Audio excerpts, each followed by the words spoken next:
Give me a baby, and I can make any kind of man. These are the words of John B. Watson, the founder of behaviorism. According to this worldview, the behavior of organisms, including human beings, is predictable and therefore controllable. In 1920, at Johns Hopkins University, Watson experimented on several babies ranging in age from 3 months to a year.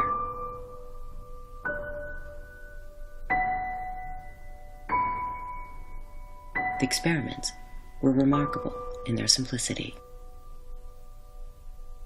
He would present a candle to infants to see if they were afraid of fire. He would introduce animals to their environment to see if the children were afraid of them naturally, or only after a traumatic experience. He would make a hissing noise and observe the results. Watson learned that newborn babies had no fear of the dark. He also learned, however, that such fear could be conditioned. And so it was with rabbits. This baby, known as Little Albert, initially found delight in touching a rabbit.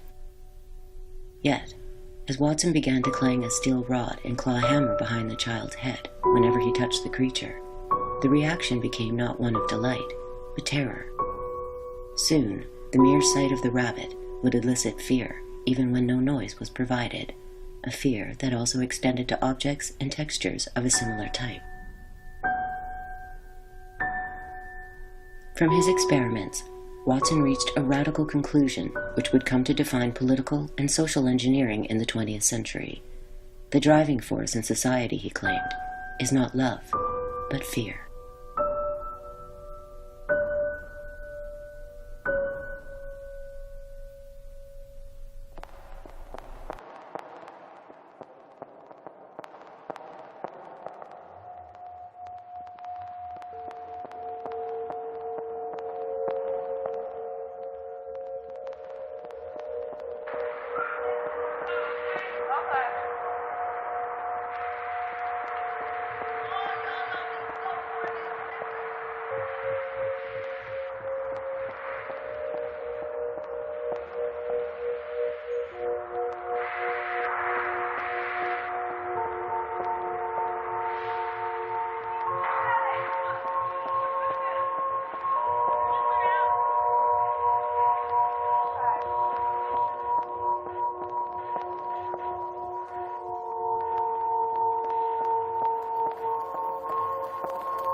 You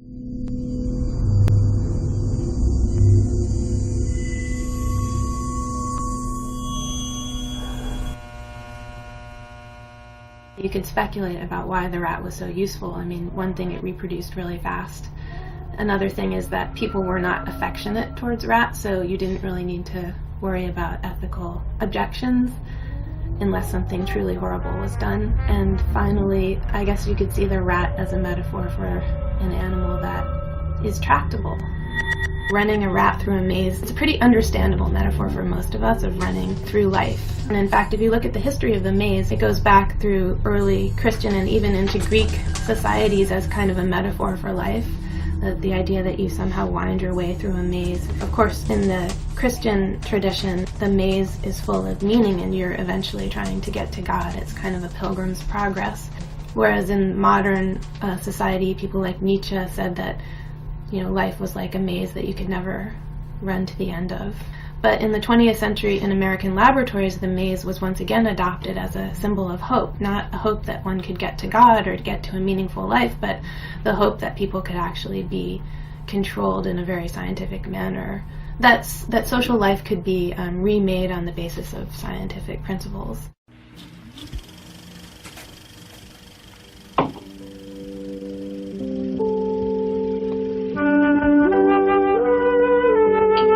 In the roll call of scientific pioneers, few names will summon the passionate controversy as that which surrounds B.F. Skinner. His work has led to the formulation of the science of human behavior, which finds behavior to be predictable, therefore controllable. And for this, he has been both applauded and attacked. Giving a small The science of behavior is based on the principles of operant conditioning.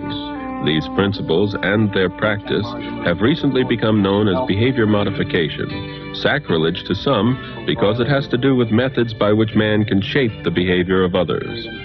But far from being a scheme to control people without their knowledge, it allows man to study and analyze behavior and to apply its healing potential to such fields as education, medicine, and psychology. Behaviorism, as it suggests, is the study of behavior. It's the notion that really all that matters is behavior and not the thought processes that lie behind behavior. And it also is very much a method of control. I'm waiting for it to turn counterclockwise now. And then I reinforce that movement. In behaviorism, there's the whole idea of behavior modification, where you can use various kinds of techniques to modify people's behaviors so that they stop doing what you don't want them to do and they start doing what you want them to do. So I think it's the scientific aspect of it and the controlling aspect of it that defines behaviorism.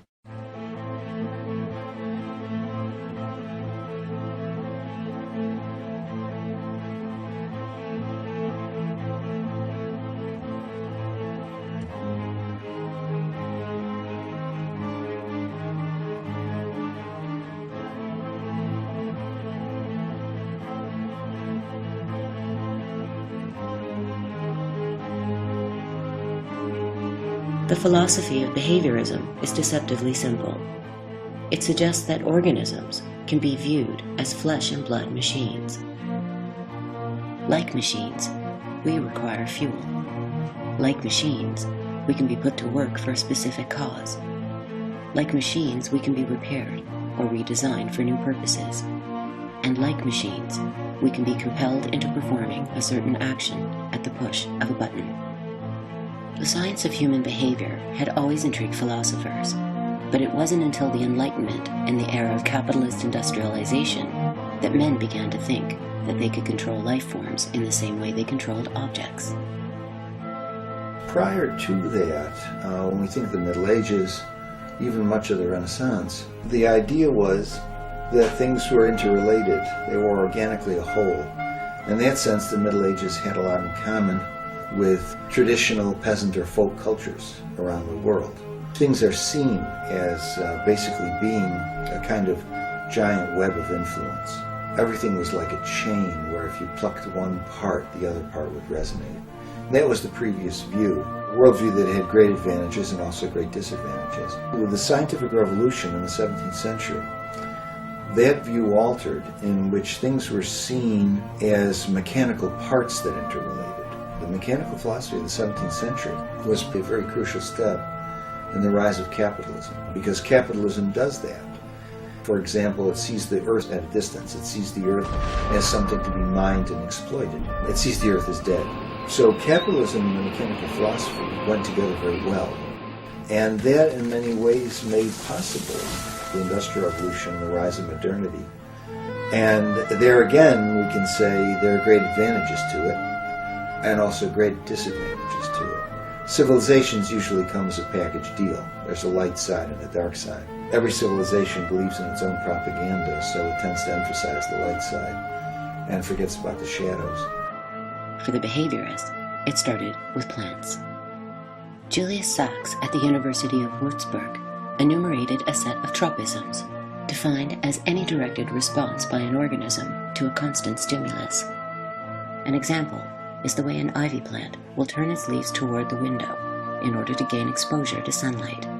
Sachs' protege, Jacques Loeb, took it to the next level by creating a stable of insects he called durable machines.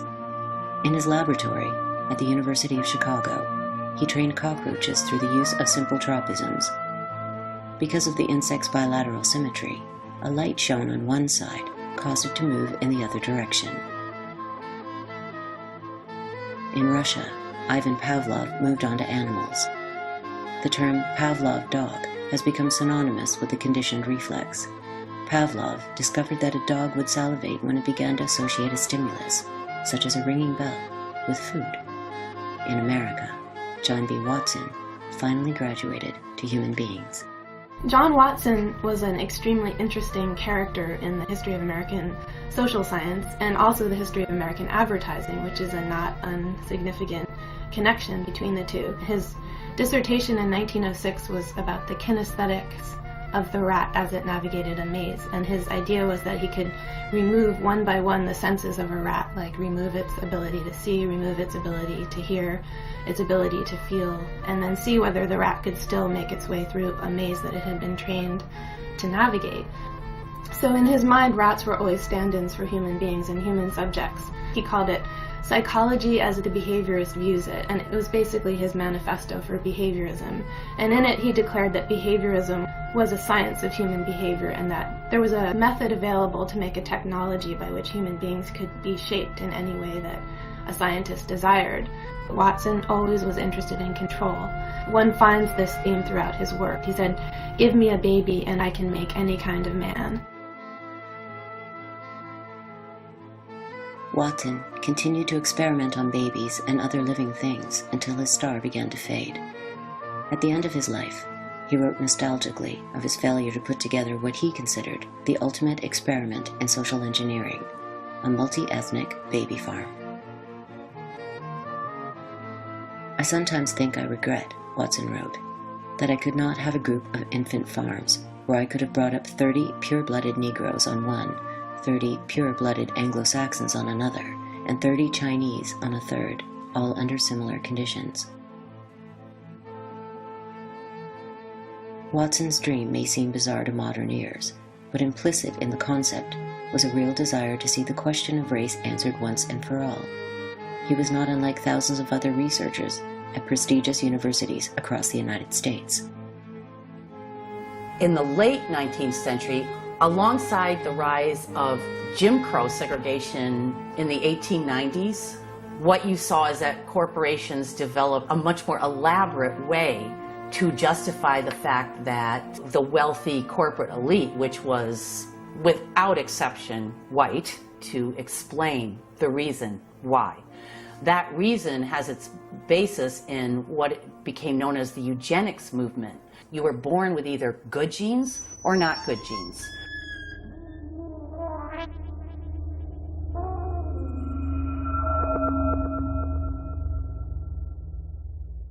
In the case of Miss Mason, I can see no reason for the operation that's been recommended. The girl is perfectly normal. She's hard-working and has a good reputation. Do you know anything about her family background? Oh, yes, Your Honor, I do. There are several other children, aren't there? Yes. What is their condition? One is a cripple, two others might be classed as feeble-minded. Isn't the oldest son in jail? Well, yes, I believe so.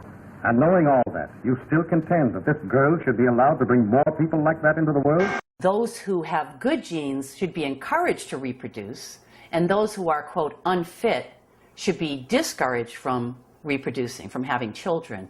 That eventually went into forced sterilization programs, which started in the United States, directed against African Americans, Native Americans, immigrants in particular. Eugenics was a pseudoscience rooted in the idea that you can, A, recognize pre-biologically determined differences in people based on their ethnicity, and that B, you could construct a policy that favors some ethnic groups over others, both in terms of immigration policy and in terms of integration into U.S. society based on this hierarchy of heredity. This pseudoscience, this philosophy, gained a lot of traction in the United States amongst the industrialist class, especially at a time when immigrant workers, who made up a large percentage, if not the majority of workers at the turn of the 20th century, were beginning to form unions, were beginning to create collective organizations, their own political parties, to challenge the conditions of industrialization, which were horrific and oppressive. It took root in the universities. It took root amongst the highest offices of government. Calvin Coolidge, for instance, Republican president, believed that, and even stated his belief that a lot of social problems were associated with inferior races. We see ultimately this philosophy is going to play an important role in shaping immigration policy after the passage of the Immigration Act of 1924, which essentially creates a national quota system that favors immigrants based on their ethnicity and based on their nationality.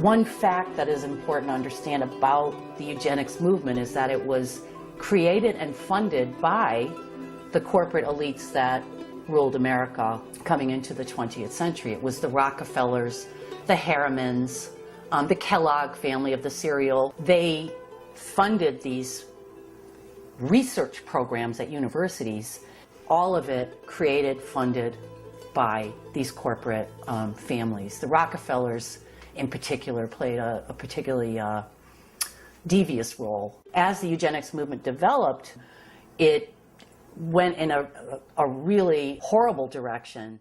Haben gegen dieses Gesetz der natürlichen Auslese in den letzten Jahrzehnten furchtbar gesündigt. Wir haben unwertes Leben nicht nur erhalten, wir haben ihm auch Vermehrung gewährt. Die Nachkommen dieser Kranken sahen so aus.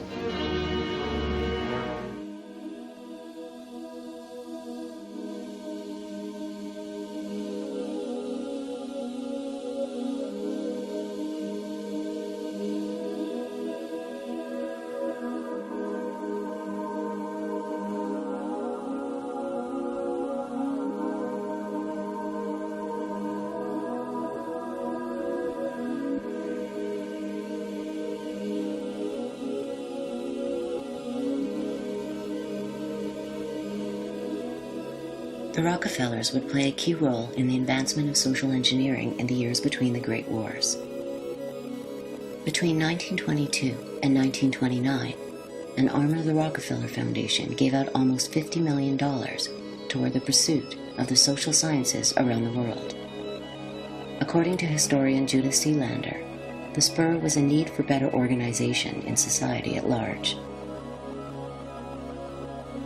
What had begun as a public relations ploy to assuage public anger in the face of unscrupulous business practices and violent suppression of working people, the Rockefeller Charities would set out to change society as a whole.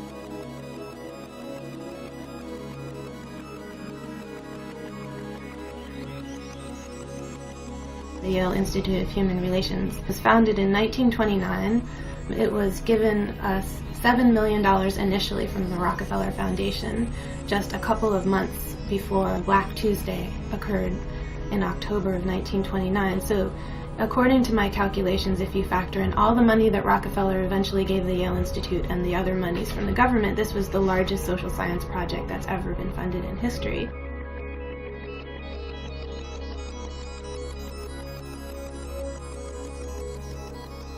The desire for better order was epitomized by the Hawthorne experiments, which created a new model for organizing and supervising industrial workers. They are widely credited with putting the human factor back into industrial relations. Yet, as with previous experiments in the workplace, the ultimate effect would be to increase the power of the great capitalists at the expense of everyone else.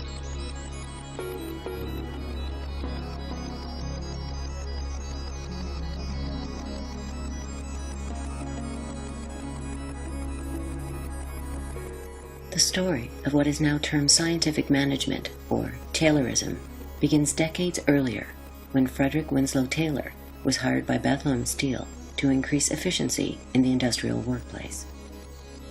Once upon a time, the greatest theorist of the free market, Adam Smith, had warned that division of labor would create a catastrophe for human society. Frederick Taylor disagreed. In Taylor's view, there was far too little division of labor. Factories could be run far more efficiently if tasks were mechanized and broken down even further. In a series of experiments, he set out to reduce every task performed in a factory into individual units, measuring how long they took and setting targets for workers to meet. On its surface, scientific management seems like an excellent idea. Increased efficiency allows more products to be manufactured in a shorter amount of time. Yet there was another, more sinister motivation lurking in the background. Ever since the 19th century, machine shops had been a bastion of skilled labor. What this meant was that a considerable degree of power remained concentrated on the shop floor. The same skills that made production possible also enabled machinists to challenge management when they felt they were being treated unfairly. For management, this was an unacceptable bargaining chip. For Taylor, it was simply inefficient. You find that the man does not change very much, whatever else changes. They boast in the aeroplane world, it will take some other countries a generation to catch up with our quality. And it is not because their engineers are inferior, but because our ordinary workmen have a traditional skill behind them.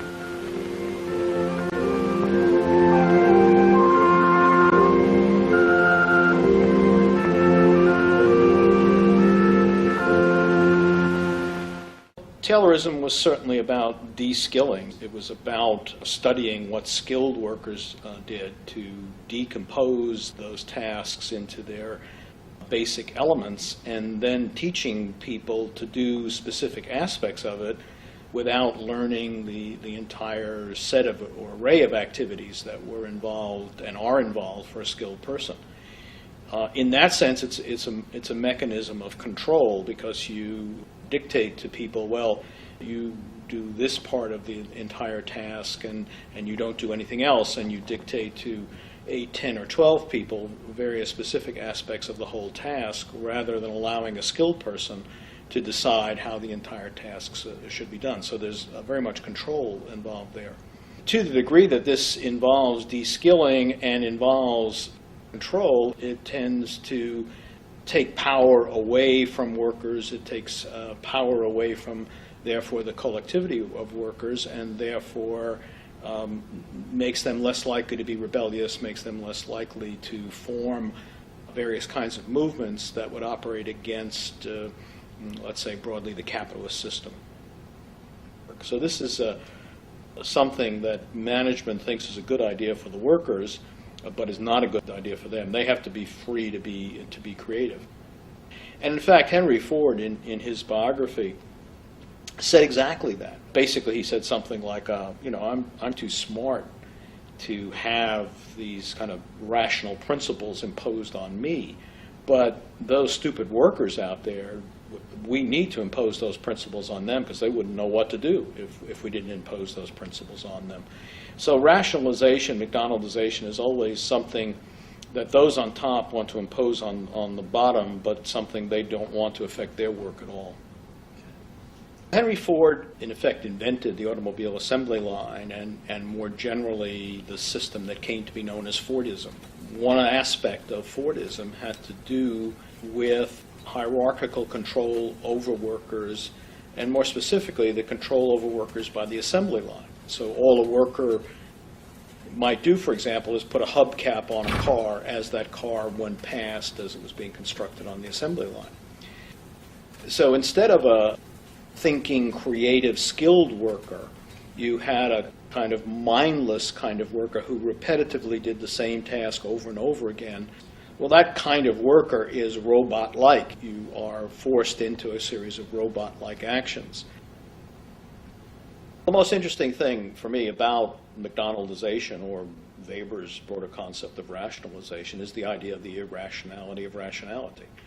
That these rational systems inevitably spawn all sorts of irrational consequences. This is supposed to be an efficient system, yet it ends up being very often inefficient. It's dehumanizing, one of the kind of ultimate irrationalities from my point of view.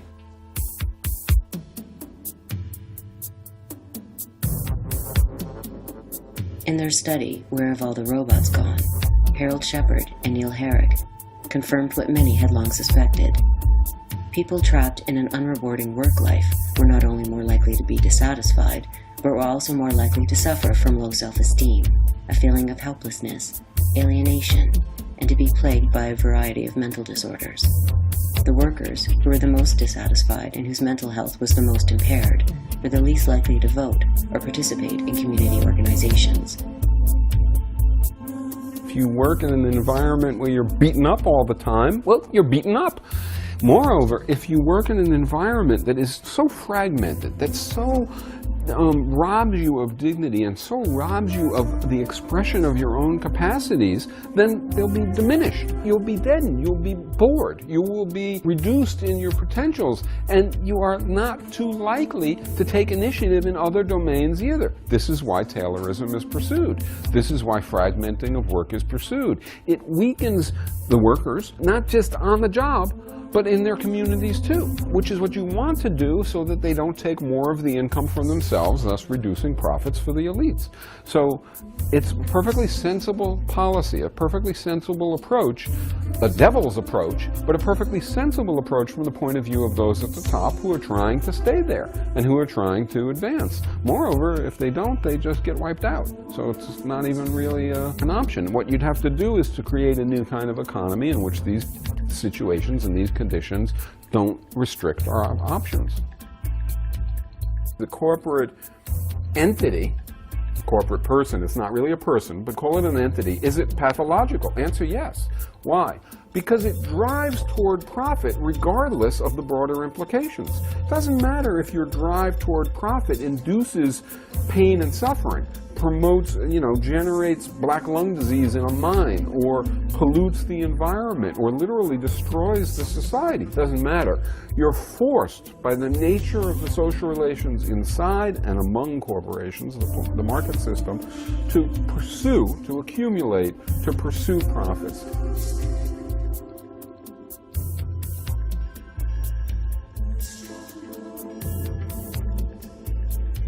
If hierarchy is the defining characteristic of scientific management, it should not be surprising that it was met with great praise, not only by the capitalist world, but by fascists and authoritarian communists. Mussolini set up a propaganda arm of his government to promote Taylorism, while Lenin wrote in Pravda in 1918 that we must introduce in Russia the study and the teaching of the Taylor system, and its systematic trial and adaptation. As in America, workers in Russia were unimpressed with scientific management. A major contributing factor to the Kronstadt Rebellion of 1921 was the introduction of Taylor's techniques. Immediately after the rebellion was crushed, A government document on rationalization spoke of the instinctive mistrust of all workers toward all kinds of experiments directed at extracting greater productivity from them. Workers at Kronstadt had envisioned a decentralized system where they would actually own and control their own work and resources, but Lenin had something different in mind. Socialism, Lenin wrote, is merely state capitalist monopoly, which is made to serve the interests of the whole people and has to that extent ceased to be capitalist monopoly. The new means of control have been created not by us, but by capitalism in its military imperialist stage.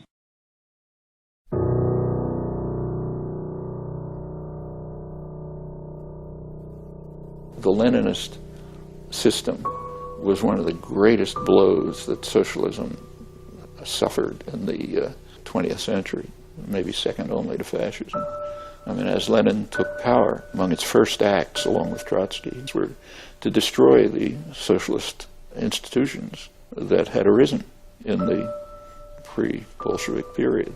Soviets, factory councils, constituent assembly, which was dominated by left social revolutionaries, largely peasant-based. And of course, they went to war against the anarchists, a major war to try to wipe them out, the Makhno's army and so on. And there was a sort of a logic behind it. They were orthodox Marxists, unlike Marx, incidentally. They believed in a version of Marxism that said that revolution can't come in a backward peasant society, which is what Russia was. It was what we would now call a third world country, an undeveloped peasant society with some development, but owned by the West and so on. I mean, a highly educated and productive intellectual class, but that's also true of third world societies. So they thought this couldn't happen. So therefore we have to drive this backward population through industrialization by force, and then later on by the iron laws of history and so on and so forth will come to socialism. Of course, it's all nonsense, but so they essentially laid the basis for a totalitarian system with an ideological doctrine behind it. When the Soviet Union collapsed, I actually wrote an article saying this is a victory for socialism, small victory for socialism. I just couldn't get it published. Nobody knew what I was talking about. The world's two major propaganda systems, the West and the Soviet Union, they both determined to use the word socialism to refer to the totalitarian system of the Soviet Union. I mean, the West did it to discredit socialism. The Bolsheviks did it to try to gain, the credit associated with genuine socialism. Well, when the world's two propaganda systems agree, it's going to be very hard for people to extricate themselves from it. So now socialism, the term has been degraded to mean the form of totalitarianism instituted by Lenin, carried through by Stalin. And it was, going back to Spain, it was entirely natural that they should be in the lead in destroying the popular revolution. Bakunin, much earlier, had predicted all of this. He said that in the future, it'll be two forms. One form will be they'll take over the state, and they'll create a red bureaucracy, which will be the most vile and brutal regime the world has ever seen. And there are others who will understand that they can't take over the state, so they have to serve concentrated private power and state power.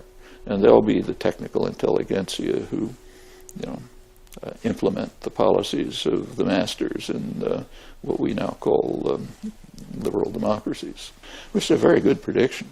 It's one of the few predictions in the social sciences that actually came true, which is one of the reasons why nobody ever studies it. It's much too dangerous and too insightful. In both the Soviet Union and the United States, ruling elites would set out to master the psyche of the average worker, and from the Hawthorne experiments came new insights. Researchers found that the very act of allowing workers to talk about their feelings reduced the possibility of agitation and rebellion. It made workers feel as if they mattered, even if the social relations remained fundamentally the same. the Hawthorne experiments. Initially, it was to be a purely scientific study, and science tries to get rid of unnecessary things. Let's make everything equal so there aren't any other factors than the ones we're controlling for. So they were trying to see what effect changing the lighting would have on how workers felt, and also how much they produced. It wasn't any really quality concern, but quantity of production and worker satisfaction, which will ultimately affect the quantity of work as well. But to do that, they said, well, we don't want to have employees being disgruntled about this and that being a factor. So we will discuss with the employees what we are going to do. There were complete discussions, and the employees would suggest trying this and trying that. And what they found was, no matter what changes they made, including putting the lighting back to where it had been before the experiment began, to see what difference that made. Every time they made a change, having discussed it with employees, production went up, and employees' satisfaction went up. Now, if it had been done in a democratic context, immediately the reaction would have been, let's look at the participation. But this was done in a hierarchical context. So what came out of it was a public relations school, industrial relations developed out of it. And most of that was taken as a way of trying to control employees by trying to manipulate them ideologically. Not that managers hadn't done that before, but now there was a whole school of doing that. I would say the wrong lesson was learned. Yeah, put out a suggestion box so that employees can feel they're being asked, but you don't necessarily pay any attention to them. In a real teamwork organization or a participatory organization, employees get to take each other into account. They begin caring about each other. I've seen this going into a plant and seeing it develop over time, the amount of participation increase, and the attitudes of employees begin to grow, and the care that people have about each other. And then that can easily expand to care about the community. And also, work can be reorganized because people have a say. There are better ways to do things. If we are treated better, we'll work better, and so forth. Now, the broader social impact of doing these kinds of things, as we've seen earlier, hierarchical control makes people feel worse about themselves. It creates more mental illness, creates bad relations outside the workplace. Well, if people spend most of their time in a collaborative workplace, they become more collaborative. They care more about each other. You can have a democratic corporation, a worker-owned business, and a worker-owned business that really is managed by the workers, that uses the corporate form. And that gives us some hope because it's possible, at least theoretically, to reform corporations. Participatory economics is the name for a different way to do the economy. It's a different approach to accomplishing production, consumption, and allocation, economic functions, different than what? Different than capitalism, and different than what went under the name socialism, but I tried to describe as coordinatorism, as this class of engineers and managers and doctors and lawyers being at the top. So participatory economics, or paricon, is an alternative to all of that. It's a different kind of economy. In a participatory economy, in a good economy, instead of organizing economic life to keep a small sector of people on top and to enrich them beyond any sensibility, and to utilize productive apparatus even when it entails doing things that are a complete waste of time, building missiles that will never be used, on and on and on. Instead of all that, we would produce and distribute for purposes of human fulfillment and development. You don't need all the advertising, you need sensible information, rather than people competing with advertising that has nothing to do with actually communicating what the benefits and costs of production are. You don't need all this military production, of course not. You don't need, nor do you want to, generate all kinds of activity and product which doesn't make people better off.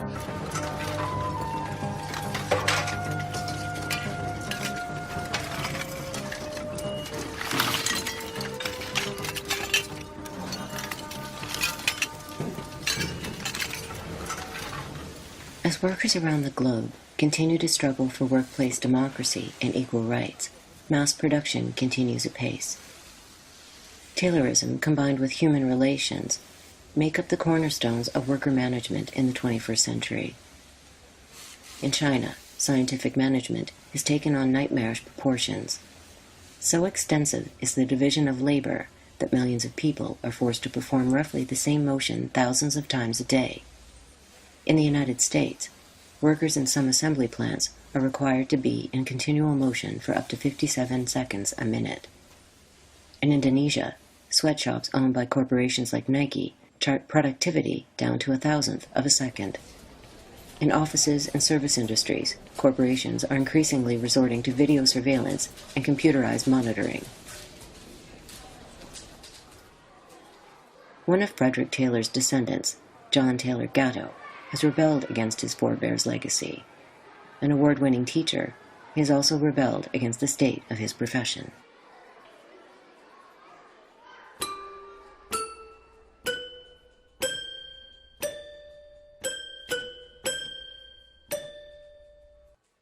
The key is the word compulsion.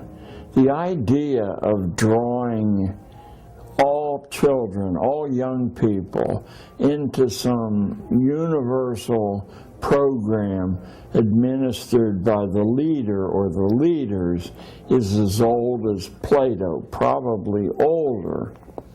But nowhere on earth was that able to be imposed until northern Germany, under the military rule of the Prussians, finally imposed that in 1818, so in the second decade of the 19th century. That is the first time. It was announced in other places, but never was it able to be successfully administered, because the idea is so crazy and so damaging inherently that people simply disobeyed the law. The experience of Prussian Germany was that it was possible to convert sovereign human beings into human resources. That's a translation of a German compound.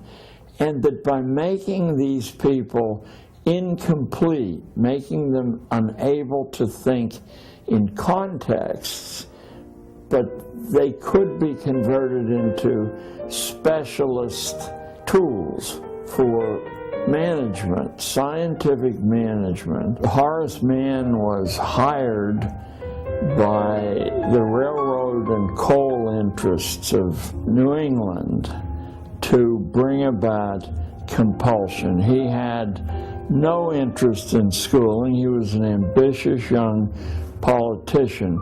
He did get compulsion laws passed in 1852. Once it was in Massachusetts, it spread very, very slowly. It wasn't for 15 more years that another state followed suit. So it hardly was a gift to the populous portion of America. I smile a little bit when I say that, because the mythology is that it was greeted everywhere with great enthusiasm.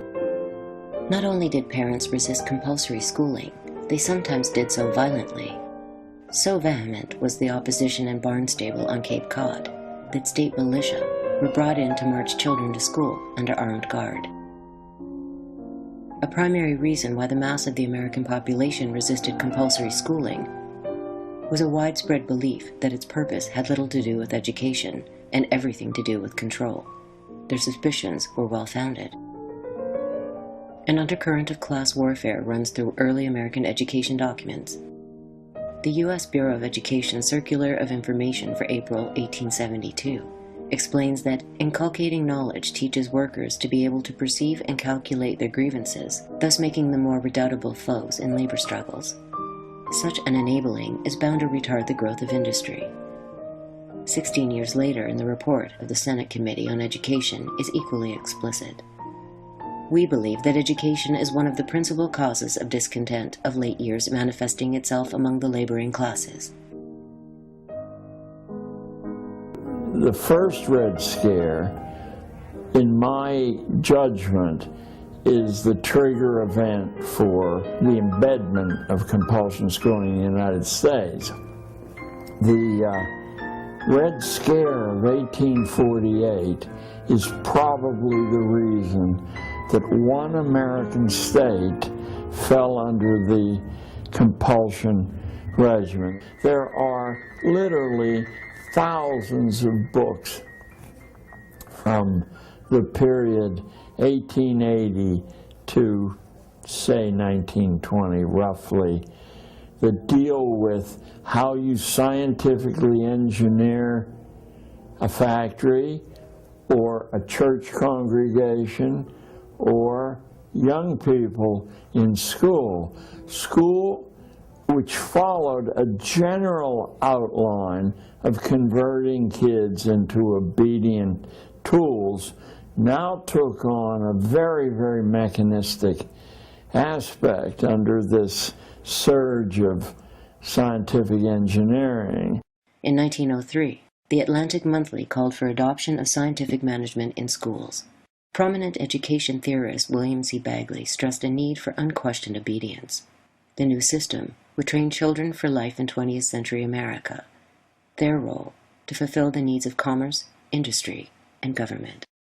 In the community with the best education, more shoppers, more merchandise moving, a higher average of per capita sales.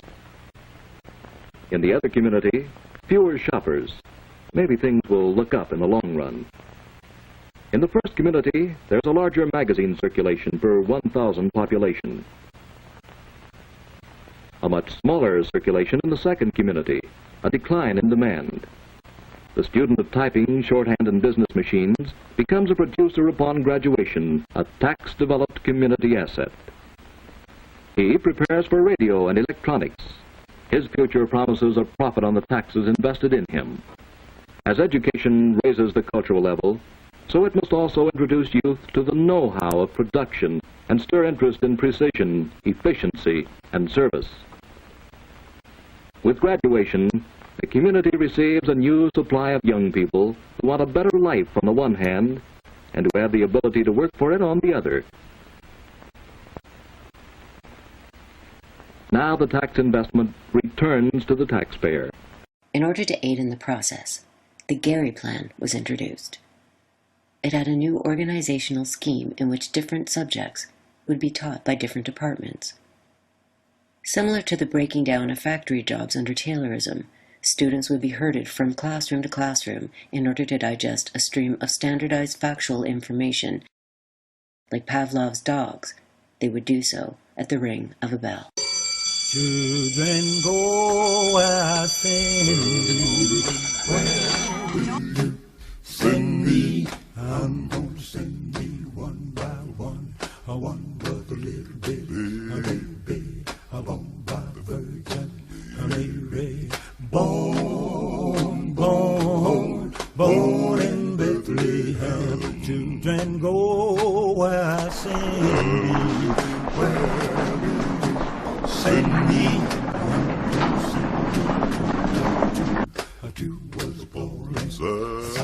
The first lesson I saw was the terrible confusion that's in any school as people race about at bell-marked intervals. The time-honored experience of mental development is that it occurs with strong concentration, not with fragmented attention. Class position. You will not find the doctor's son, however ignorant he is, in the class with the marginalized kids.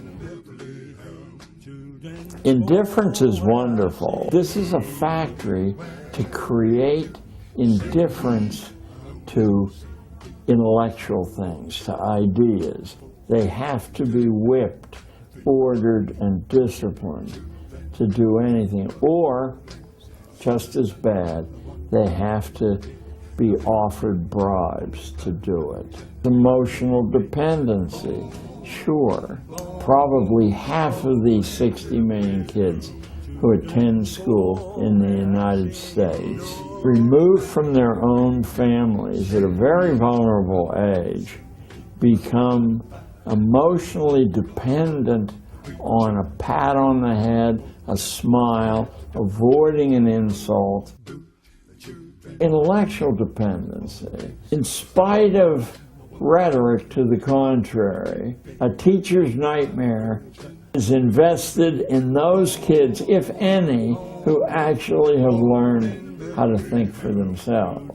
The teacher's job is not only to convey bits of information that should not be challenged, but also to convey how you connect those bits of information, but not practice in doing that for yourself.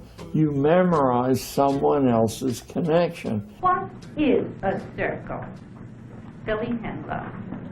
A circle is a closed curve in which all endpoints on the circumference are equally distanced from the center points. Very good. Provisional self-esteem, this really ties into the grades, the test scores, the signs of approval by the teacher. You're allowed to feel good about yourself if an authority issues a signal that you can do that. On the other hand, if the authority condemns you, the only way you can feel good about yourself is to become an outlaw.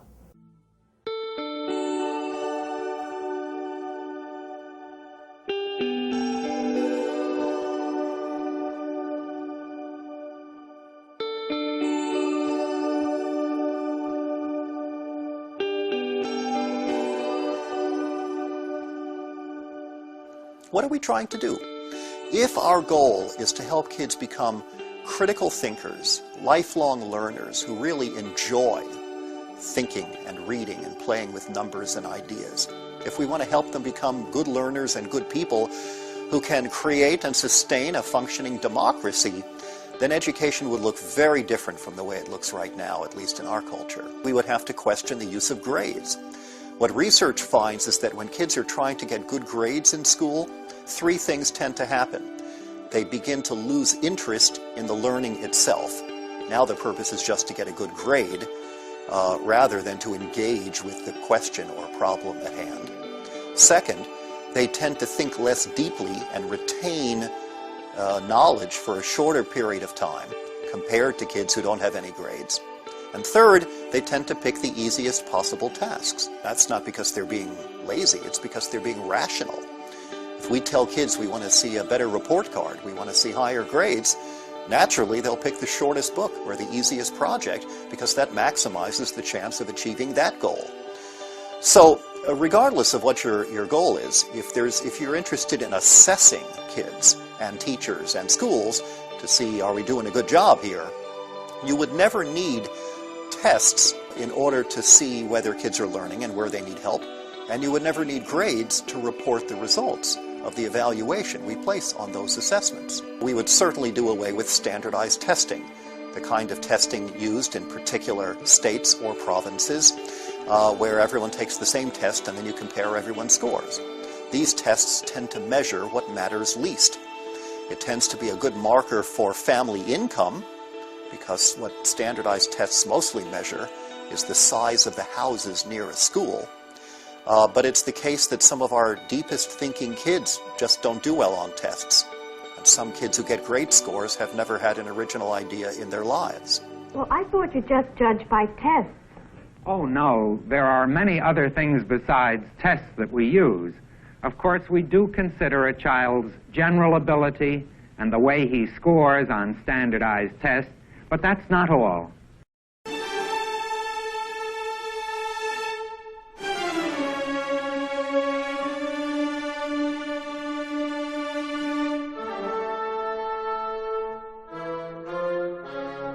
Competition builds character. In fact, what we find is that by any reasonable notion of character in terms of psychological health or self-esteem, that competition undermines that and creates a kind of neurosis, because we come to think of ourselves as good and competent only to the extent that we have defeated other people. And so we're always playing this desperate king of the mountain game, where we're worried about triumphing over other people and stepping on their faces and looking at them as if they're going to step on our faces. Now, that has two effects.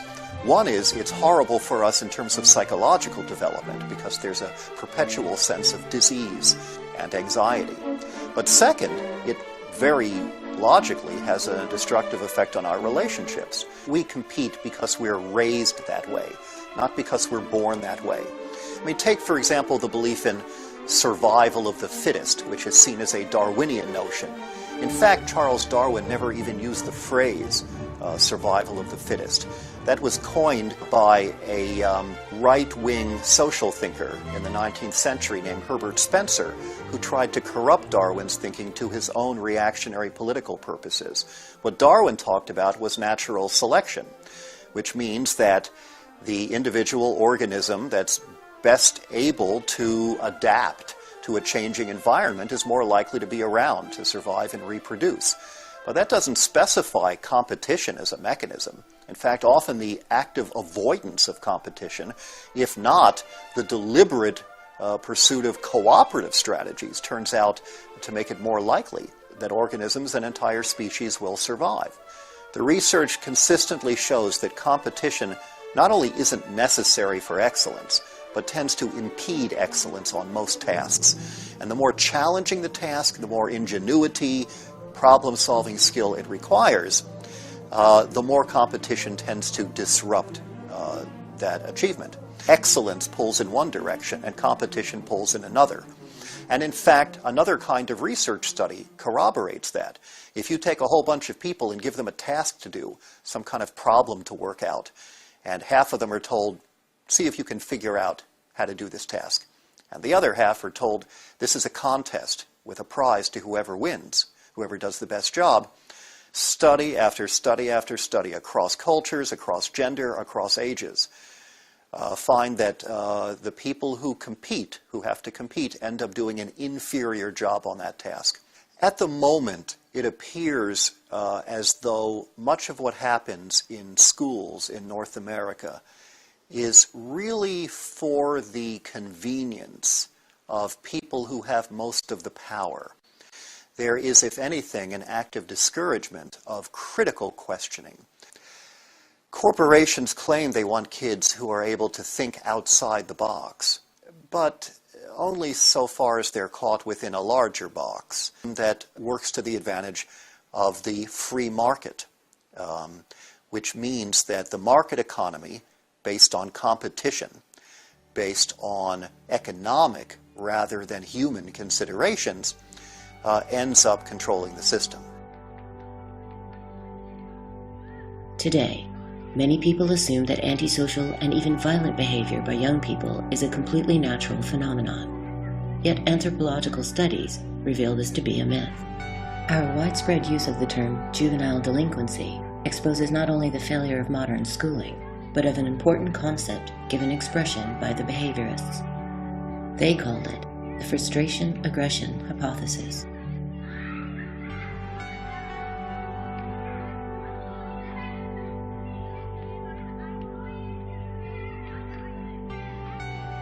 The frustration-aggression hypothesis was an attempt by behaviorists at Yale to combine their own science of behavior with that of the Freudians.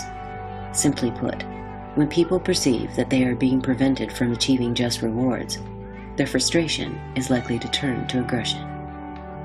This study by the behaviorist Hobart Maurer showed that when rats could not achieve their expected reward, they began to take out their frustrations on each other.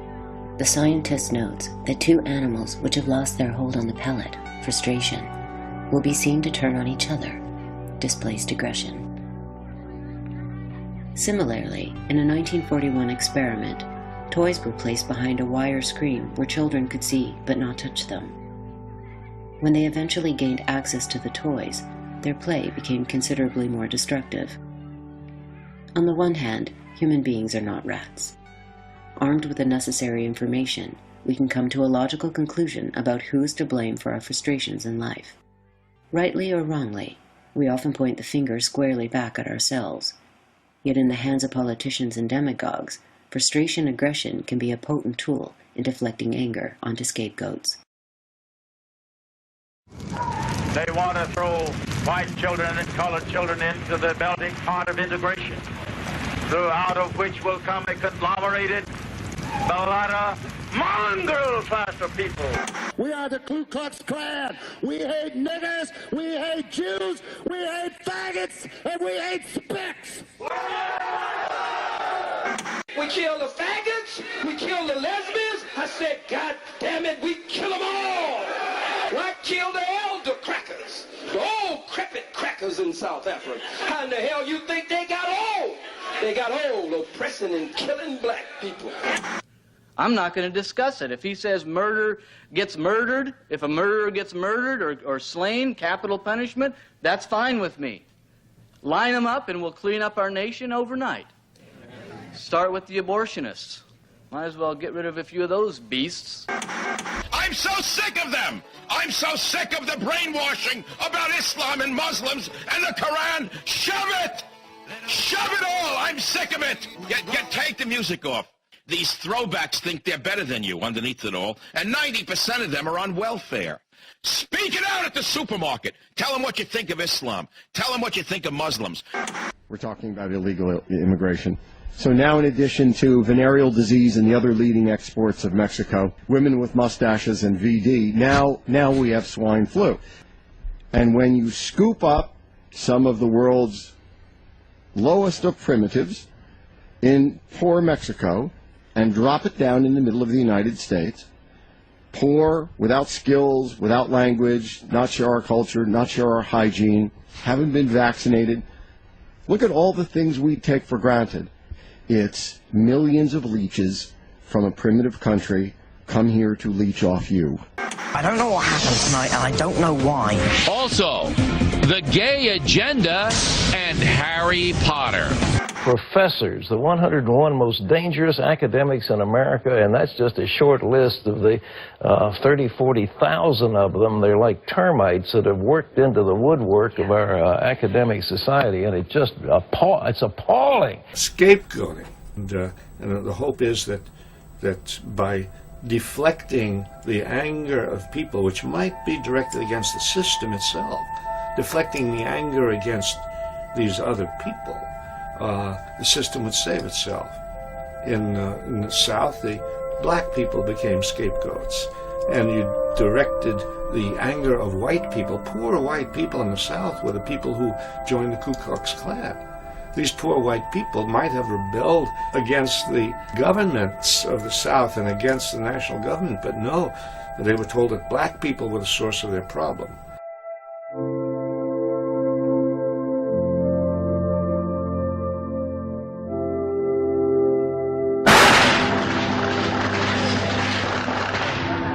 Facility, heavily armed, immediately started shooting everybody. It was a local man dressed in battle fatigues who declared, "I've killed 1,000, I'm gonna kill 1,000 more."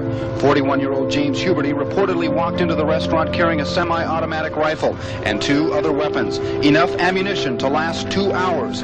Witnesses inside said he fired wildly into the unsuspecting crowd gathered for a quick evening meal. He fired through windows, hitting people in the street. He fired at men, women, children, and babies.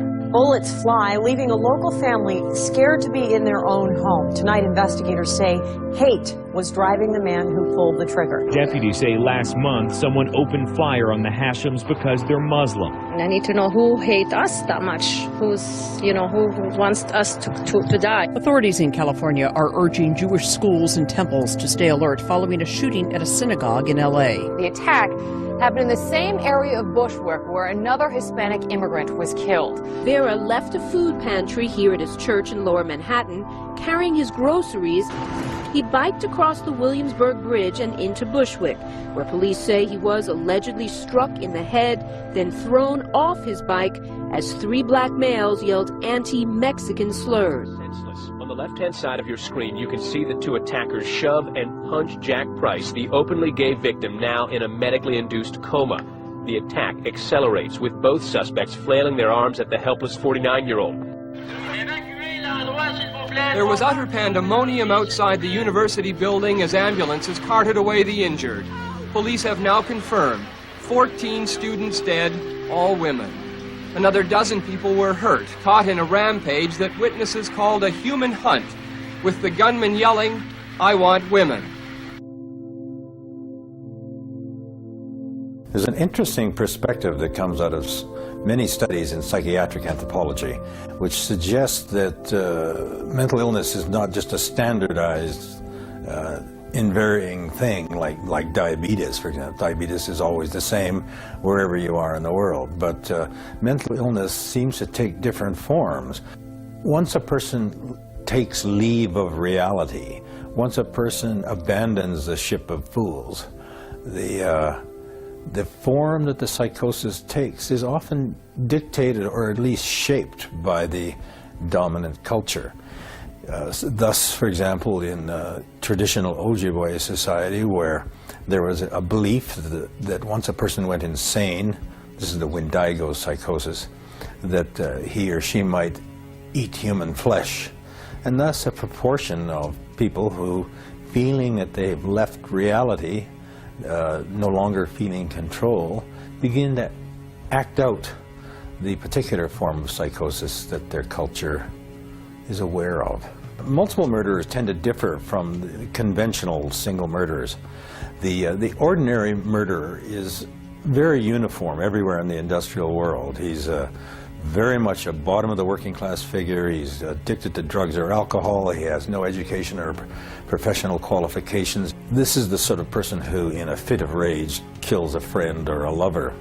Multiple murders are a little different. They tend to be more edging towards the middle class in their origins and in their aspirations. And a part of their agenda, of their motivation, is that they devoutly wish to join a higher class but come to feel excluded. In the case of James Huberty, the mass murderer who killed more than a dozen people in that long siege at the McDonald's in San Diego, Huberty used to stare from his apartment across the street at McDonald's, which was filled with Mexican immigrants who were seizing control of this fundamental institution, he thought, of American society, who were able to go there and afford to eat when he couldn't. I tried to argue in a succession of books that these kinds of killers, while their acts are deranged and insane, what they themselves are not necessarily so.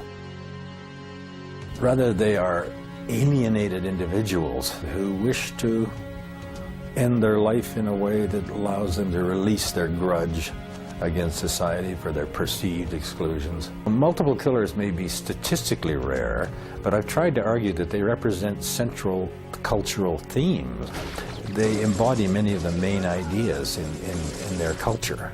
Not only the glorification of violence and manly vengeance, but worldly success and worldly ambition, which they feel they've been foiled in. So they're a prime embodiment of their civilization, not a twisted derangement of it. I've also tried to argue that this fundamentally rebellious rather than revolutionary cast to what they're doing, these ghastly killings they perpetrate, are relatively ignored by government institutions charged with regulating society. They typically pay much more attention to real political dangers and spend much less time and energy and money monitoring this small group of killers. Now, I don't believe personally that the answer to psychopathy is to be found in brain-altering chemicals to change the nature of our society in that artificial way. I think what we ought to start doing is teaching people about the dignity and value and the sacredness of human life, and teaching people how to behave towards one another. The important thing to understand, however, is while it's interesting to look into the nature of modern society and see its fissures and fractures and stresses through multiple murderers, it should not be considered that these are the primary killers. Governments and politicians are the main killers. Indeed, some scholars have argued that the state's primary function is, as mass murderer, to wage war on other states. And that was how they developed. That's the social impetus for the development of the modern state. So it's kind of disturbing. We don't think of the state in that way, but that's what it is. Hitler and Stalin, between them, killed something like more than 100 million peoples, many of them their own peoples. This small-time personalized vengeance of a few serial killers and mass killers comes to nothing compared to them. The real killers are governments. Nowhere is frustration aggression more apparent than in modern-day military training. In her study of Japanese atrocities in China, Iris Chang observed that Japanese troops were subjected to particularly severe abuse prior to their deployment. They were repeatedly slapped for no reason, humiliated in front of their peers, and reduced to a state of impotent rage. It was generally at this point that they would be given a bayonet and instructed to attack the enemy, who was portrayed as a subhuman animal. In America, the same techniques would be adopted, with the emphasis less on physical abuse than verbal.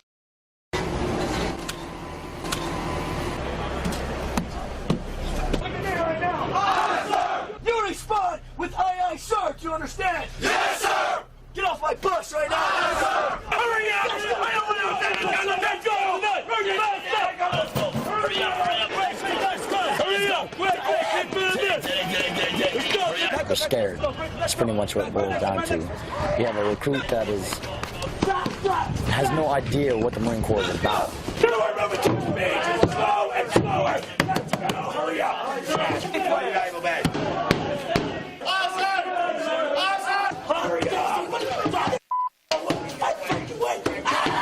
It's that initial shock treatment to let them know that this isn't a summer camp, this isn't where people are coming to have a good time, that we got a real job down here, and that's making United States Marines.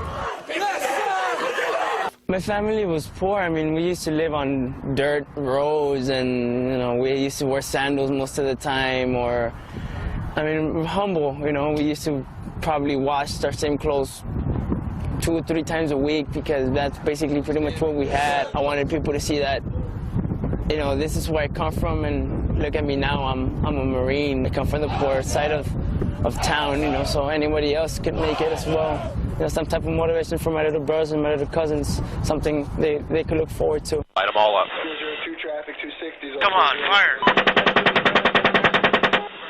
Hey, Roger. Keep shoot. Keep shoot.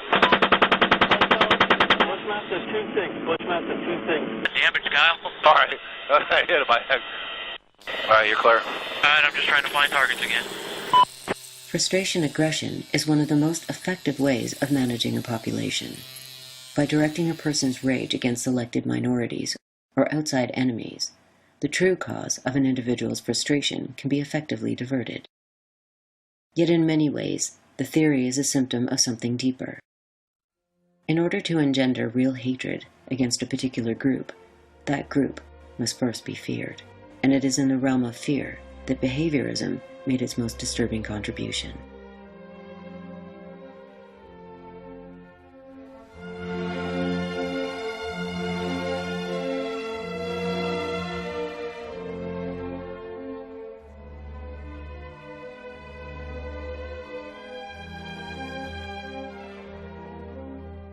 Hobart Maurer, he would be called a neo-behaviorist, and he trained at the Yale Institute of Human Behavior. And he was quite unusual. I think his background was unusual, and he was also an unusually perceptive and sensitive man. And one of the first and most significant experiments he did was called a preparatory set, in which he had a human being lie down, or usually it was a student, lie down and be attached to electrodes that would deliver a shock whenever a light went on. And then so he would shine the light and then shock the student. And at that point several people elected to discontinue the experiment. But those who persisted, he would then vary the experiment by showing the light and then not shocking them, or showing the light and shocking them. He would sort of make it unpredictable.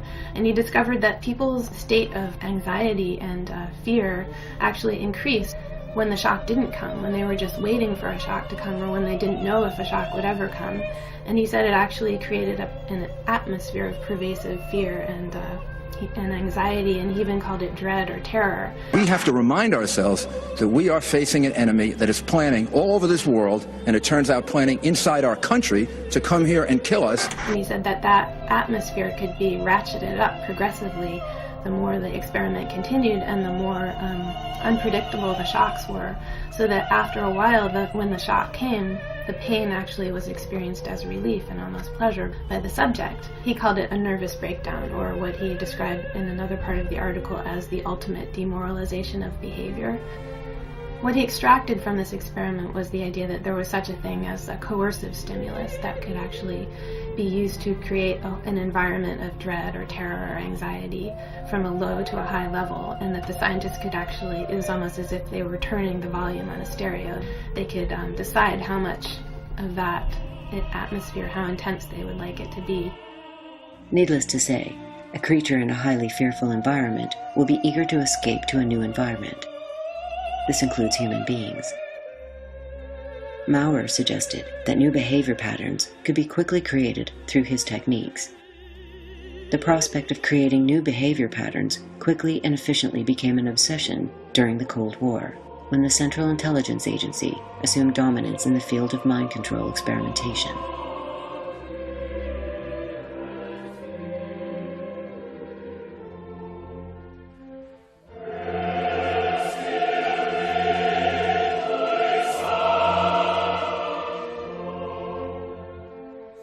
During the Cold War, the national security state would take the logic of power to its logical conclusion. Known under the umbrella name MK-Ultra, mind control experimentation by the CIA would abandon any pretense to morality, leading to a nightmarish search for the holy grail of social engineering, a fully controlled, fully obedient human being.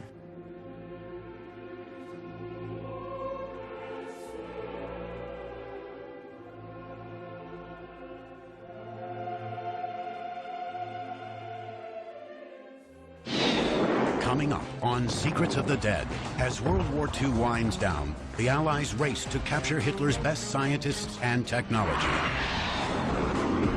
The Black Book had names, targets, places, people. The most important were the scientists, the German scientists. Searching for rockets, planes, nuclear bombs, and the masterminds behind them. Each side wants the advantage for the looming Cold War. The hunt for Nazi scientists, next on Secrets of the Dead.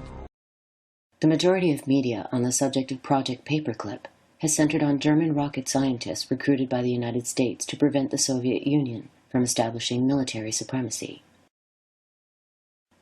Hollywood has dealt with the topic in much the same way, often adding humor to the equation. I, for one, do not intend to go to sleep by the light of a communist moon. Now, we will be in full control of this pod. It will go up like a cannonball and come down like a cannonball, splashing down in the water of the ocean with a parachute to spare the life of the spaceman inside. Spaceman?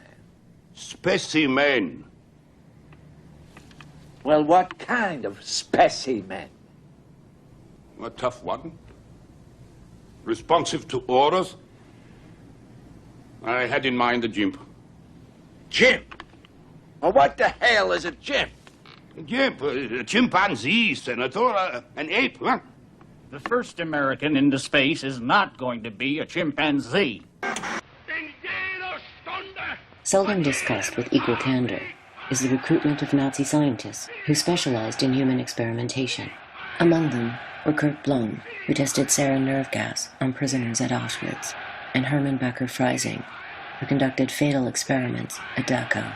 The American people got hold of X number of German scientists, but they immediately ran into a problem. Many of these scientists were classified as war criminals because of their activities during the war, and therefore were not eligible for State Department visas and could not be brought into the United States.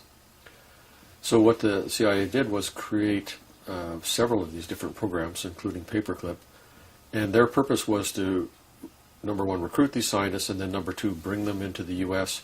while routing them around the State Department visa requirements. A well-known doctor who came in under Paperclip was Dr. Albertus Strughold, who did experiments during the Second World War that were full Nazi atrocity type experiments. For instance, they were interested in the effects of high altitude on human beings, so they built a special chamber. They would put a gypsy or homosexual or a Jew or whoever it might be into the chamber and suddenly drop the pressure down to the equivalent of 60,000 feet.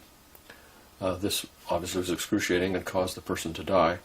And then they would take the guy out of the chamber, dunk his head underwater, and cut his skull open underwater to see if there was air bubbles coming out of the arteries in his brain. And so they did dozens and dozens of experiments of this kind. So this guy was brought over under paperclip, became the father of aviation medicine in the United States, worked at an Air Force base in San Antonio, amongst other locations, has a library named after him at one of the Air Force bases in San Antonio, and the Texas State Legislature declared an Albertus Strucold Day in honor of him back in the 70s. Whether Nazi scientists participated in experiments on Americans after their recruitment by American intelligence remains unknown. What is known is that such experiments became a matter of routine.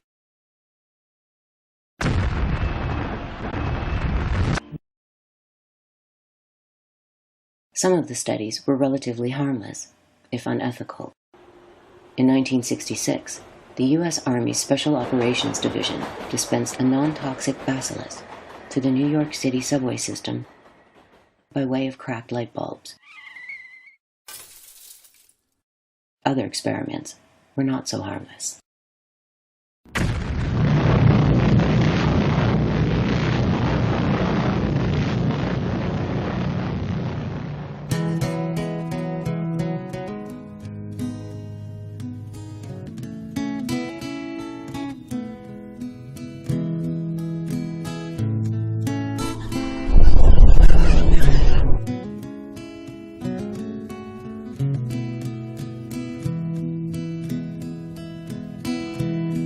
The pyramids along the Nile. Watch the sunrise from a tropic island. Just remember, darling, all the while you belong to me. See the marketplace in old Algiers. Send me photographs and see. Remember when I dream of you, you belong to me. I'd be so alone without you. Maybe you'll be lonesome too. In blue, fly the ocean in a silver. See the jungle when it's wet with rain. Just remember till you're home again, you belong to me.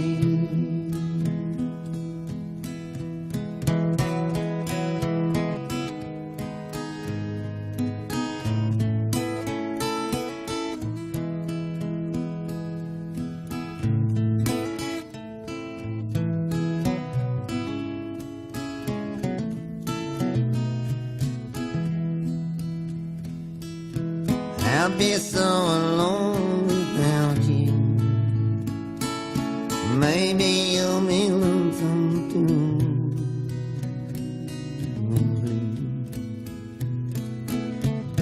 Fly the ocean in a silver plane. See the jungle when it's wet with rain. Just remember till you're home again, you belong to me.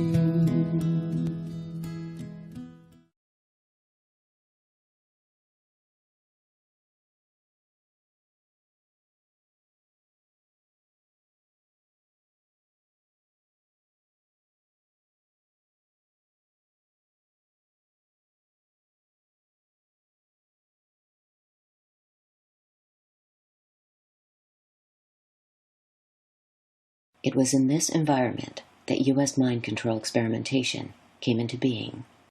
At the end of the war, the OSS was disbanded, and the same personnel really came together and formed the CIA in 1947. And the first documented CIA mind control programs are Bluebird and Artichoke. Bluebird was signed into operation by the director of the CIA in April of 1950, which is 3 months before the start of the Korean War. So all claims that CIA and US interest in mind control was purely reactive, purely defensive, and only in reaction to what the communist Chinese were doing to downed pilots during the Korean War, all of that is not true, disinformation, clearly disproven by the documents. Artichoke and Bluebird started in 1950, ran into the mid-50s and kind of overlapped with and were rolled into MK Ultra, which ran till 1963. MK Ultra in turn was rolled over into MK Search, which ran to the early 70s. And in the 50s, 60s, there's a variety of other programs, MK Naomi, MK Delta, QK Hilltop, Project Often. So there's a whole set of these projects. And the documentation basically stops in 1973. All programs since then are still classified. Of particular interest were Nazi research papers by Dr. Kurt Platnow from Dachau concentration camp. Platner had found that prisoners, when given high doses of mescaline, openly expressed hatred of their captors while also exhibiting an increased willingness to speak frankly about their own lives. The dream of MK Ultra was to come up with drugs that on the one hand would be sort of an ultimate truth serum, that you could give it to a person and they would tell you the truth about anything that you wanted to hear. And then on the other hand, there would also be some way to wipe a person's mind clean. Heading up the CIA's psychochemical experiments would be Sidney Gottlieb. In 1960, when the agency plotted the assassination of Patrice Lumumba, leftist president of the Congo, it was Gottlieb who personally carried the poison to the agency's chief of station via diplomatic pouch. A 1953 memo from Gottlieb states that MK Ultra Subproject 6 is designed to develop a reliable source of lysergic acid derivatives within the U.S. The problem of supply was solved in October 1954, when Eli Lilly and Company, now known for manufacturing Prozac, succeeded in synthesizing LSD. This pill can solve all of your problems. It's called Prozac, and it may mean the end of depression as we know it. A special memorandum was rushed to CIA Director Alan Dulles on October 26, and an unlimited supply of the drug was now available to be purchased by, and in some cases used against, the American taxpayer.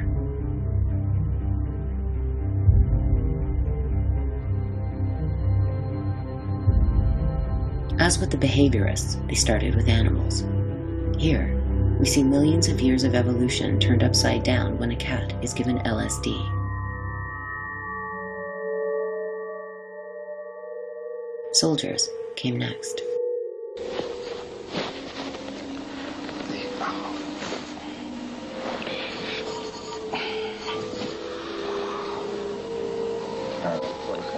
I feel incapacitated. Yeah. One of the first major studies was conducted at the Edgewood Chemical Facility in Maryland, where approximately 7,000 U.S. soldiers served as unwitting guinea pigs. They were given drugs such as LSD, mescaline, BZ, and PCP, then instructed to perform various tasks.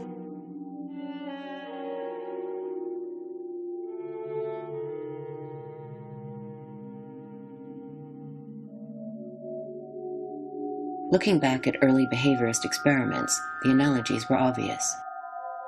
Under the CIA and the Pentagon, what was good enough for rats was good enough for the U.S. Armed Forces.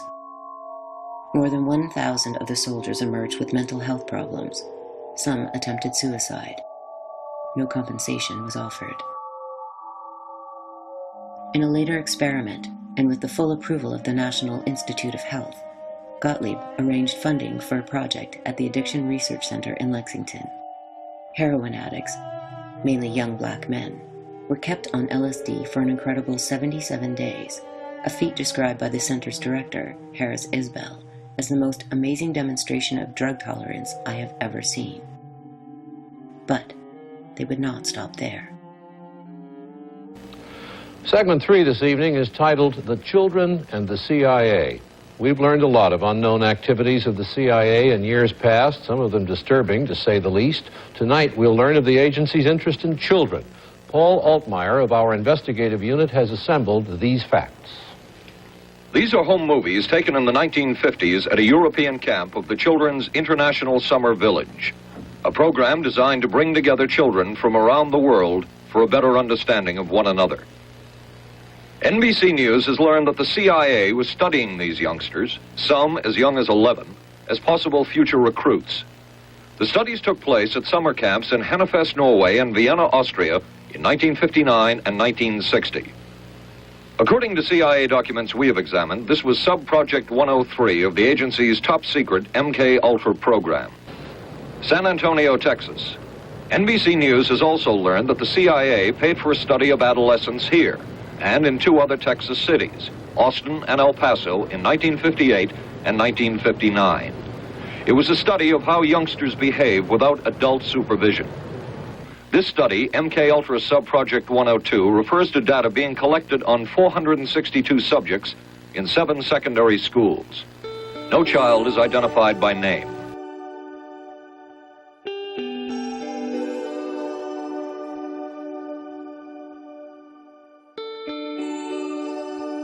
One of the most revered child psychiatrists in the entire 20th century of American psychiatry was Dr. Loretta Bender. She had a full-page obituary in the American Journal of Psychiatry, and that only happens occasionally. You have to be really a high-ranking person to have a full-page obituary. And she's famous for the Bender Gestalt test, which is a widely used psychological test. So not everybody in the mental health field knows exactly who she is, but all psychology graduate students have heard of the Bender Gestalt. And she was a child psychiatrist charged with the care and treatment of children.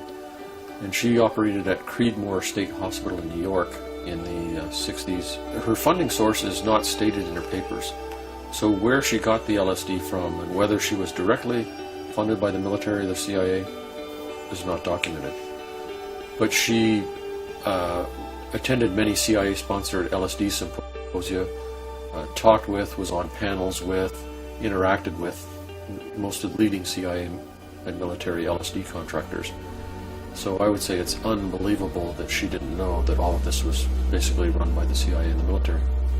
And what she did, again, is not the mad scientist hidden in the basement somewhere. These are papers in leading psychiatry journals, where she, as the author, describes children as young as 5 getting LSD, mescaline, psilocybin, other hallucinogens in street-level type doses for days, weeks, months, and in some cases years at a time.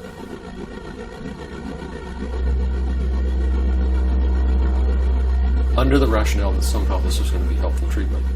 Again, no real follow-up. How many of these kids went psychotic? How did it affect their chromosomes? What was with their mental health from there on? So this is the kind of experimentation that you would think would be impossible, it would never happen. Somebody who claimed that would just be in need of treatment themselves. But not only is it documented, it was published in the literature, and nobody seemed to be upset. Nobody complained to the American Psychiatric Association. Nobody reported it to anybody. It was just business as usual. The use of children in barbaric mind control experiments shows an evolution from the early behaviorists to the CIA mind doctors. Once the doctrine of national security had been invoked, ethical considerations received little or no attention. Almost anything could be justified by claiming the communists might be engaged in similar activities.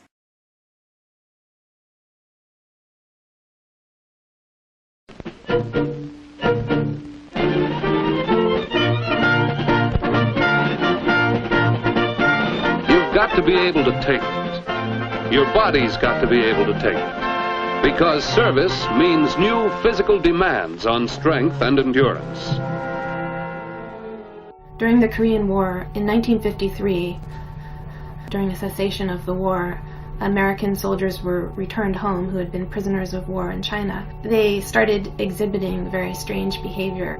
When the boat neared the shore, they were not very happy to come home. Even the sight of their mother's outstretched arms seemingly failed to move them. They were sort of stone-faced. They would start spouting communist propaganda. Some of them had seemed to have been converted to communism, and even 21 Air Force personnel had been persuaded to stay in Korea and, start families there. My name is Harold Webb from West Palm Beach, Florida.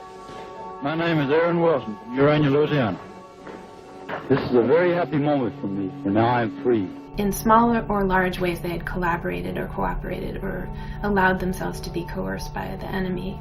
Many sociologists and psychiatrists and psychologists who both worked for the army or worked for institutions like universities were brought together in teams to study why this was happening. And one of the people who headed one of the teams was named Louis Jolyon West. And he was a talented American psychiatrist who was working for the army, and he headed a team that studied the returned soldiers from what was called Operation Little Switch. And these soldiers were displaying some of that behavior. And so they were trying to figure out what exactly had happened. They concluded that it was nothing, if it was brainwashing, it was not the typical kind of notion of what people think brainwashing is, which is some magical hocus pocus where the person loses their mind and like changing the software on a computer. One day they're good old-fashioned Americans and the next day they're these kind of rabid communists. But instead they were describing a process that much more resembled slow, steady, classical behavioral conditioning. So they came up with the words DDD for debility, dependency, and dread. Stability was basically that they'd been put in a situation where their wounds weren't treated and their health was low and they weren't fed very well, so they kind of developed a chronic debility, and sometimes they developed a condition that other soldiers called give-up-itis, where they would just simply lie down and refuse to take food and water and just die. And the second was dependency, that they were these soldiers were made to be extremely dependent on their captors for any kind of reward or any kind of even anything resembling a small comfort or luxury or even just food to keep them alive. They were dependent on their captors, so that created in a way a kind of intimate bond. And then the third D was for dread, which was an atmosphere of fear and terror and constant unpredictability, where the prisoner would never be sure what was going to happen next. They could be kept awake for 48 hours or a week. They could be given a drug or not. They could be given food or not. They never knew when that would be coming.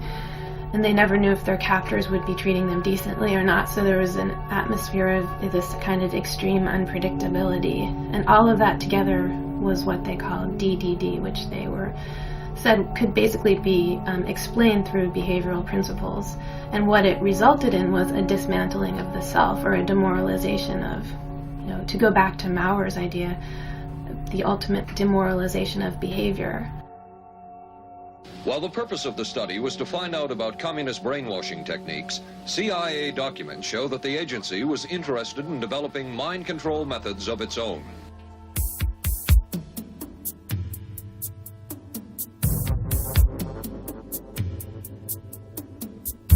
Jolly West would eventually achieve celebrity status in conspiracy culture for becoming the first, and one can only hope, the last man to kill an elephant by way of LSD.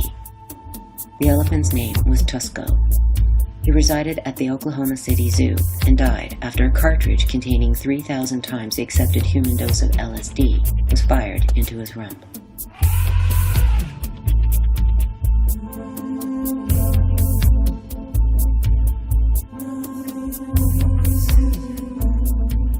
West also served as a defense witness in the trial of Patty Hearst, who was kidnapped by the self-proclaimed Symbionese Liberation Army and brainwashed into robbing banks.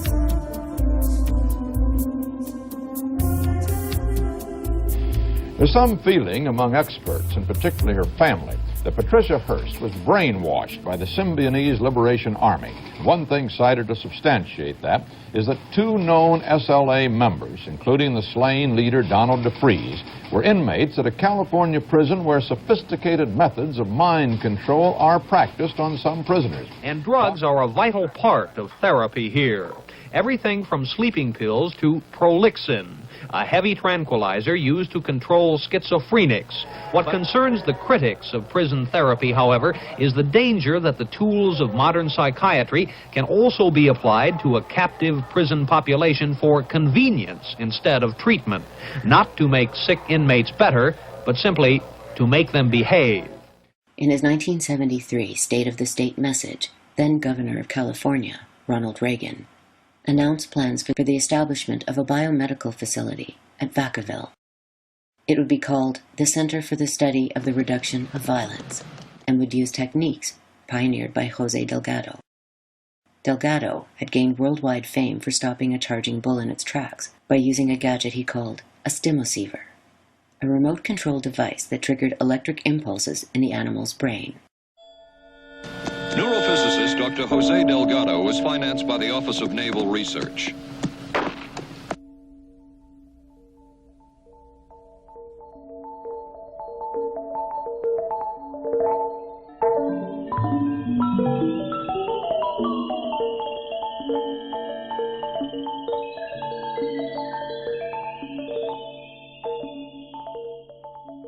Were you sure that that bull was going to stop as it approached you when you pushed the right button? Scientists always should have faith in science.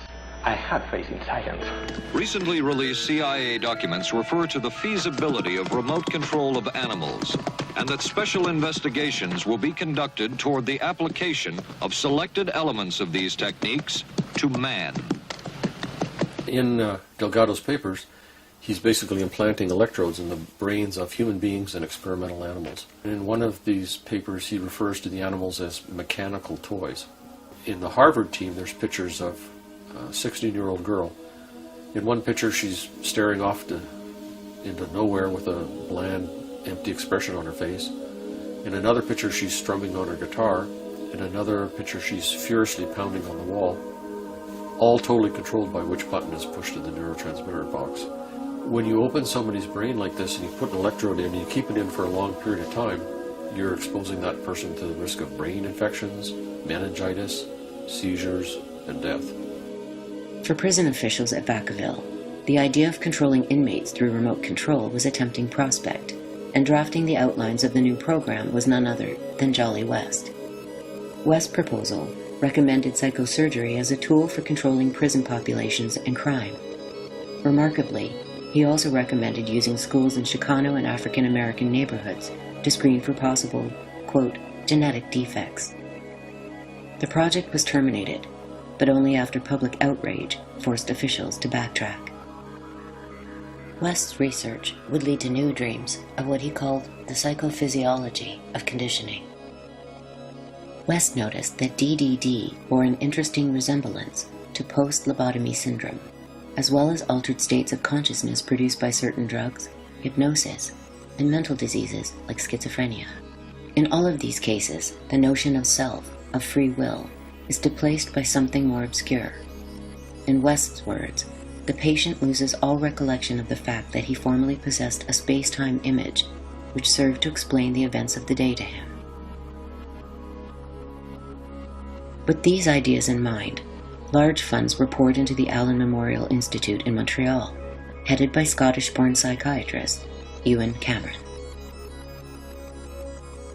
A future president of the World Psychiatric Association, Cameron set out to actualize the new vision of total control. He would create real-life blank slates out of his patients by wiping their minds clean and destroying their very notions of self. From there, new behavior patterns could conceivably be built upon the wreckage of their former identities.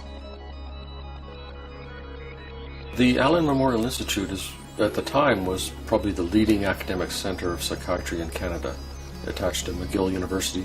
And the chairman of McGill University, we're in the 50s into the 60s now, was Dr. Ewan Cameron, originally born in Scotland, emigrated to Canada. And he had money from the CIA under MKUltra to do two basic things: a kind of brainwashing in which he would, for many months in a row, administer massive amounts of electric shock to a person. Linda McDonald, she got over 100 electroshock treatments in a period of 4 or 5 months Each time the button was pushed 6 times instead of once. So the electricity delivered to her brain was over 600 normal electroshock treatments. Also, people would get prolonged sleep induced by barbiturates, tranquilizers, antipsychotics, and so on. So this is the depatterning.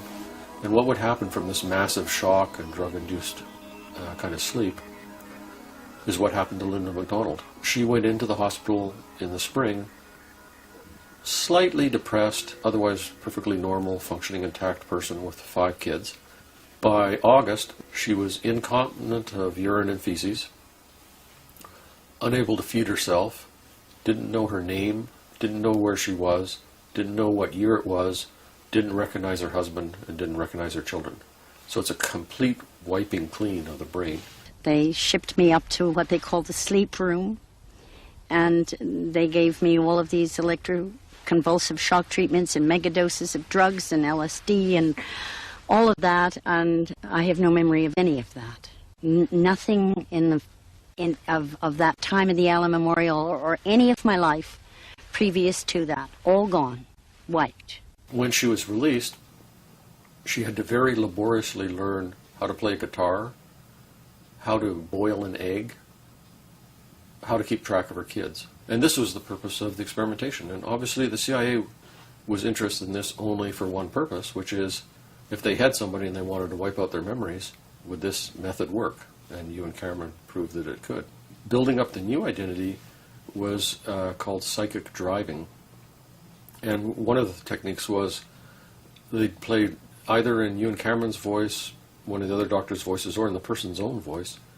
They'd play these tape loops literally tens of thousands of times over and over and over and over, delivering whatever message it was they wanted the person to believe.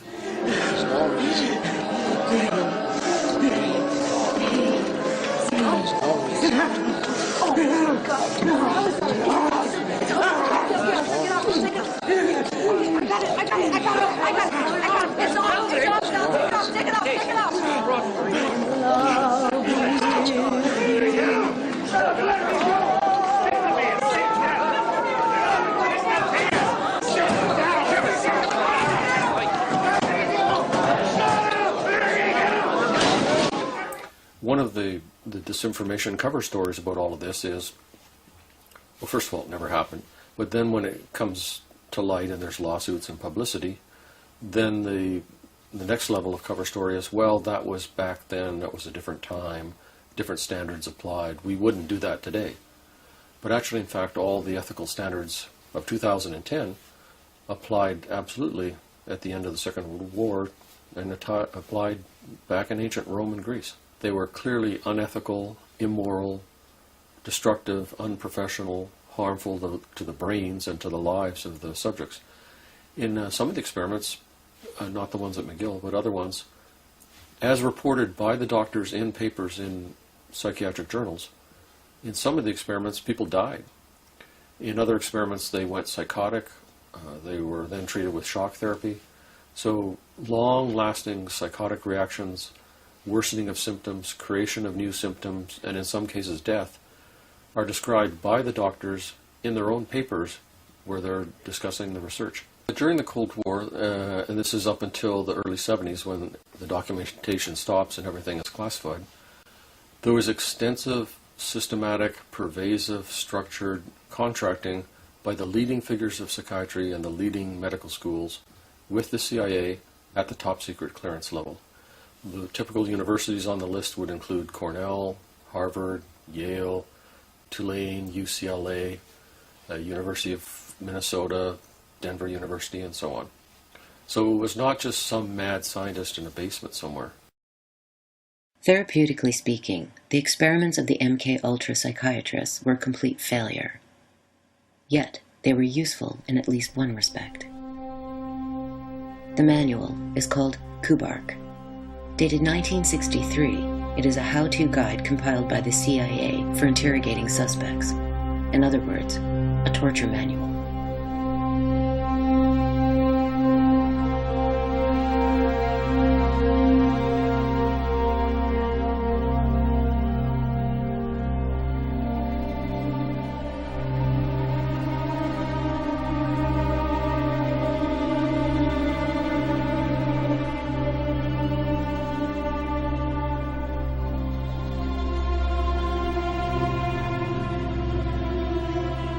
Referring explicitly to early behaviorist experiments, as well as Cameron's studies at McGill, it describes a phenomenon whereby the deprivation of stimuli induces regression by depriving the subject's mind of contact with an outer world and thus forcing it upon itself. As the interrogate slips back from maturity toward a more infantile state, his learned or structured personality traits fall away.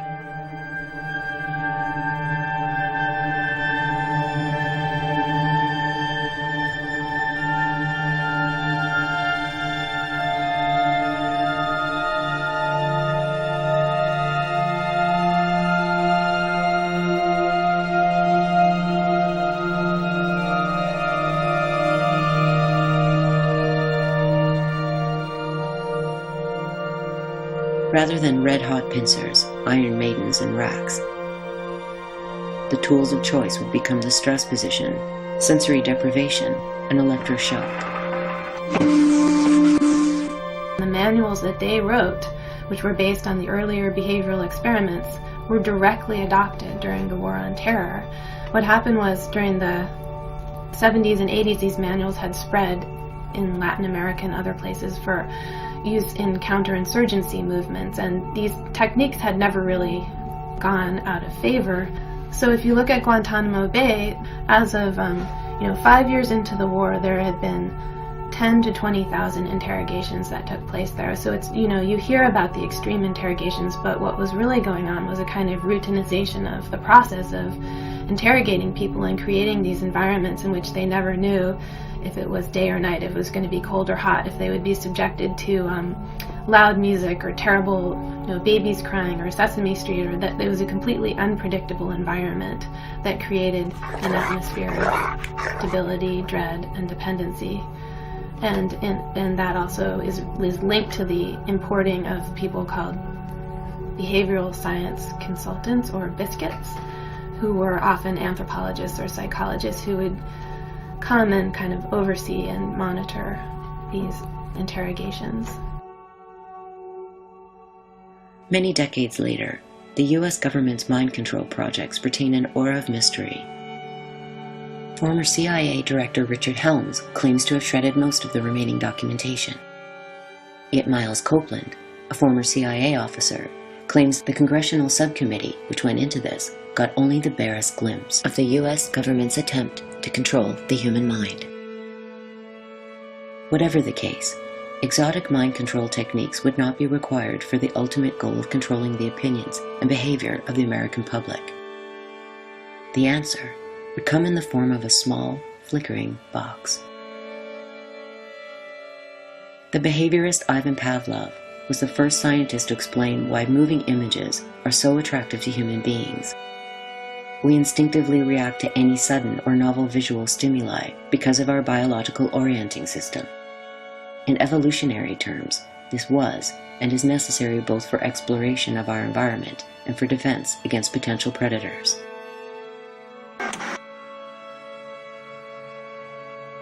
Television not only entertains the mind, it relaxes the body. This has been confirmed by EEG readings of viewers' brainwaves as they watch television programs and advertising. In the hands of skilled media professionals, moving images create an effect roughly akin to hypnosis, producing passivity, a lowered level of alertness, and increased suggestibility.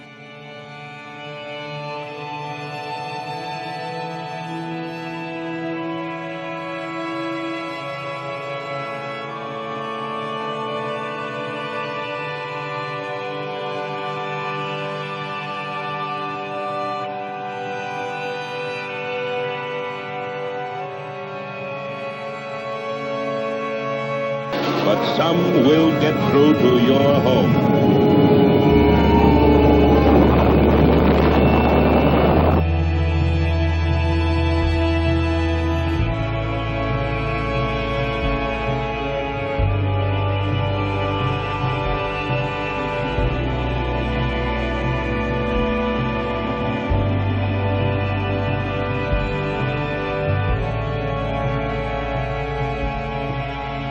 During the Cold War and beyond, television programming would increasingly resemble an experiment in fear-based conditioning applied on a global scale. The thesis of John B. Watson, that fear, not love, is the guiding force in human society, would no longer be confined to the realm of theory. It would become our reality.